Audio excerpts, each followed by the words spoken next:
राजा अम्बरीश और ऋषि दुर्वासा। प्राचीन काल में राजा नाभाग के अम्बरीश नामक एक प्रतापी पुत्र थे।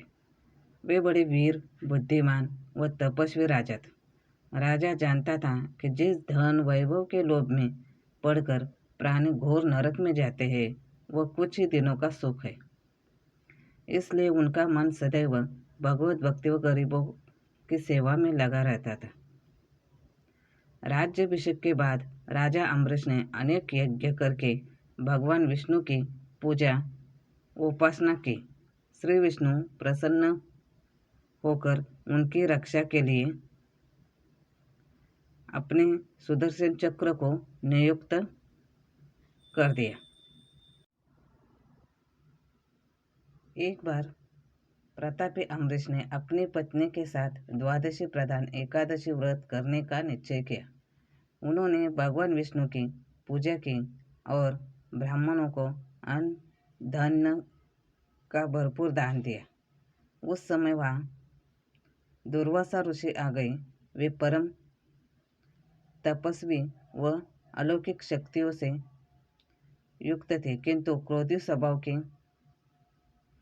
कारण उनकी सेवा शुश्रूषा में विशेष सावधानी अपेक्षित थी। राजा अम्बरीश ने उनका स्वागत किया और उन्हें आसन पर बिठाया। तत्पश्चात दुर्वासा ऋषि को प्रेम पूर्वक भोजन का ग्रहण करने का आग्रह किया। दुर्वासा ऋषि ने उनका आग्रह स्वीकार कर लिया, किंतु भोजन से पूर्व नित्य कर्मों से निवृत्त होने के लिए वे यमुना नदी के तट पर चले गए। वे परब्रह्म का ध्यान कर यमुना के जल में स्नान करने लगे। इधर द्वादशी केवल कुछ ही क्षण शेष रह गई थी। स्वयं को धर्म संकट में देखकर राजा अम्बरीश ने ब्राह्मणों से पूछते हुए बोले, मान्यवरों, ब्राह्मण को बिना भोजन करवाए स्वयं खा लेना और द्वादशी रहते भोजन न करना दोनों ही मनुष्य को पाप का भागी बनाते हैं। इसलिए इस समय आप मुझे ऐसा उपाय बताइए जिससे कि मैं पाप का भागी न बन सकूं। ब्राह्मण बोले, राजन, शास्त्रों में कहा गया है कि पानी भोजन करने के समान है भी और समान नहीं भी है। इसलिए इस समय आप जल पीकर द्वादशी का नियम पूर्ण कीजिए। यह सुनकर अम्बरीश ने जल पी लिया और दुर्वासा ऋषि की प्रतीक्षा करने लगे।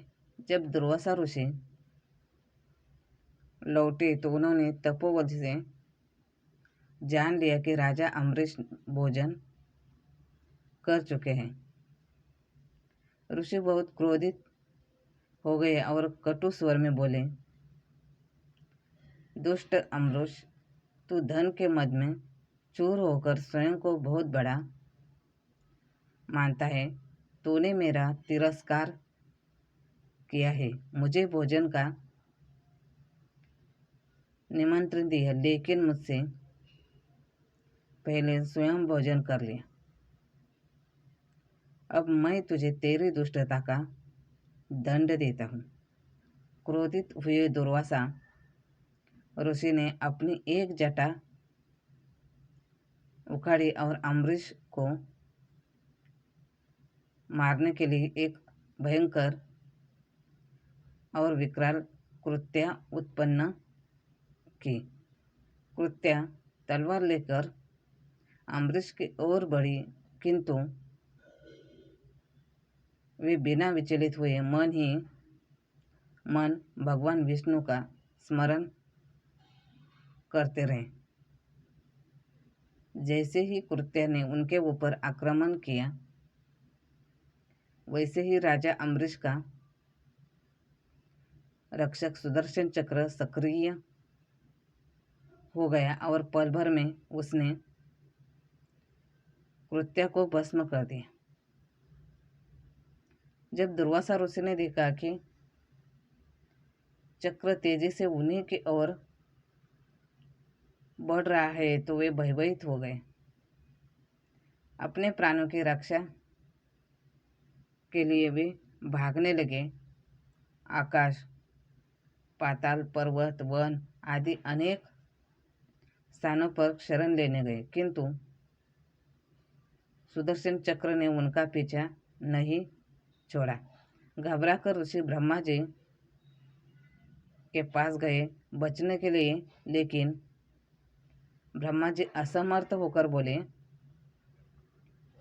बस भगवान विष्णु द्वारा बनाए गए नियमों से मैं बंधा हूँ।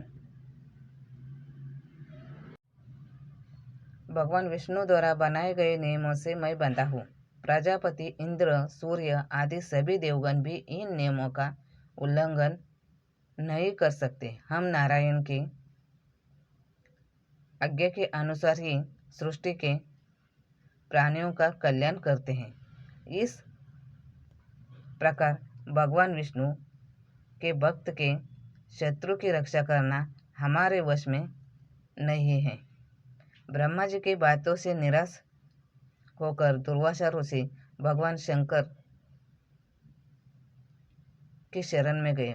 पूरा वृत्तांत सुनने के बाद भगवान शिव जी ने उन्हें समझाया, ऋषिवर, यह सुदर्शन चक्र भगवान विष्णु का शस्त्र है जो उनके भक्तजन की रक्षा करता है। इसका तेज सभी के लिए असहनीय है। अंततः उचित होगा कि आप स्वयं भगवान विष्णु की शरण में जाएं।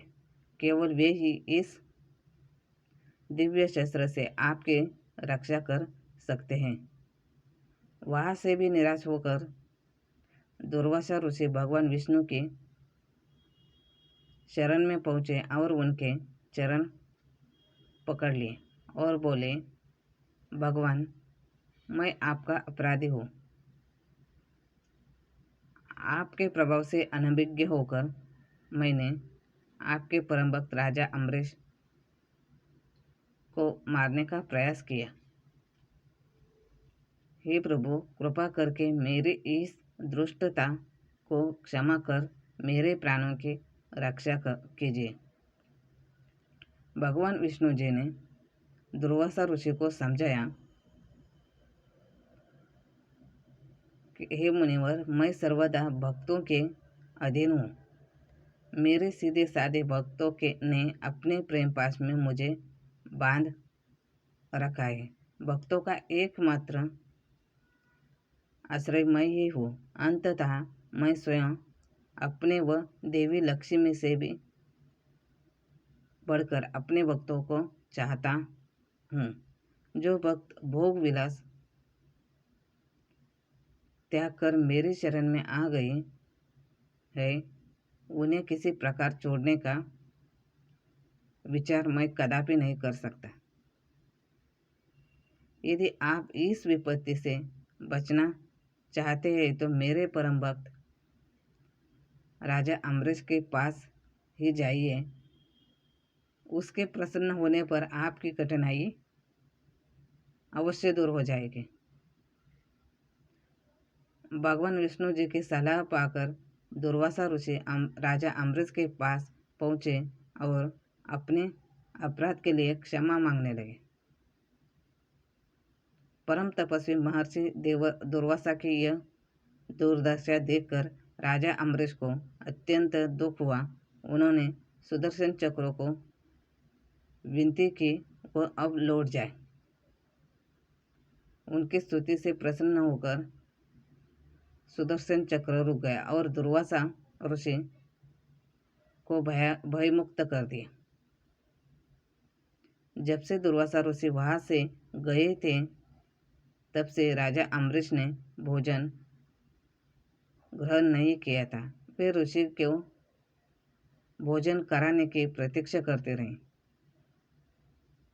उनके लौटकर आने के बाद राजा अम्बरीश ने सबसे पहले उन्हें आदर पूर्वक बिठाकर उनको प्रेम पूर्वक भोजन कराया। राजा के इस व्यवहार से ऋषि दुर्वासा अत्यंत प्रसन्न हुए और उन्हें आशीर्वाद देकर वहां से विदा हो गए। धन्यवाद।